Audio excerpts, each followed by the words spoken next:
the point I was going to make, and this became obscured by the fact that the Isaiah Likely toe and the misfires became the dominant storyline. Derrick Henry started off great. Yeah. Started off great. Touchdown on the first drive. And I noticed it late in the first half. It's like, where's Derrick Henry?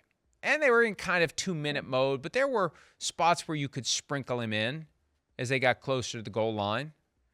And end of the night, I mean, if you'd told me after the first drive he's going to finish with 13 carries for 46 yards, 3.5 yards per carry, and 1 touchdown, I'd have said, did he get injured? Like, what happened?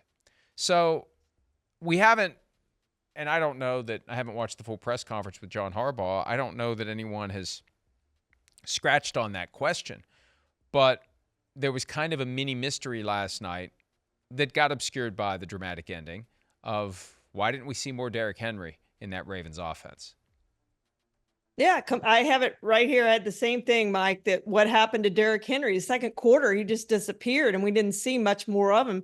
And he was so big on that first drive. You thought, wow, this is the Derrick Henry we remember, tough, up the middle running, even when he didn't get a ton of yards, just a bowling ball through that defense. And that's what the Baltimore Ravens needed with this offense. And then he just disappeared and we didn't see much more of him. I on the 2-point conversion, I can almost guarantee they were probably going to run the football and have Derrick Henry back there. Would it have been Derrick Henry or would it have been Lamar Jackson taking it and trying to get into the end zone for the 2-point conversion? But I think it would have been one of those two guys to do that. But we didn't see a whole lot of him after that first quarter. I personally would have been rooting, Charean, for Derrick Henry jump pass to Lamar Jackson. Yeah, there you go.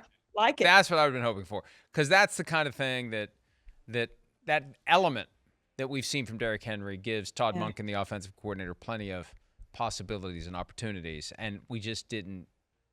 It got off track last night, and it worked. Almost won the game, but it's just one of those questions that I think will naturally be asked. This was a big free agent acquisition, and the first drive led us to believe that Derrick Henry was going to be a big part of things, and by the end of the day, he wasn't. And we'll try to find out whether there was an explanation after the game and whether there might be one today, because, there's usually the day after press conference. At some point, we'll hear from John Harbaugh. At some point, we'll hear from Derrick Henry. Derrick Henry may have spoken in the locker room. It was just so frenetic after the game last night. That's just one of the things that we'll make a note to try to follow up on and provide anyone who might be interested. And there are plenty of fantasy players out there who are very much interested in why Derrick Henry had such a great start and then didn't, because he wasn't on the field very much, and he definitely wasn't getting the ball very much. Hi, it's Mike Florio. Thanks for watching PFT on YouTube. Hit subscribe for the latest news and analysis from Pro Football Talk.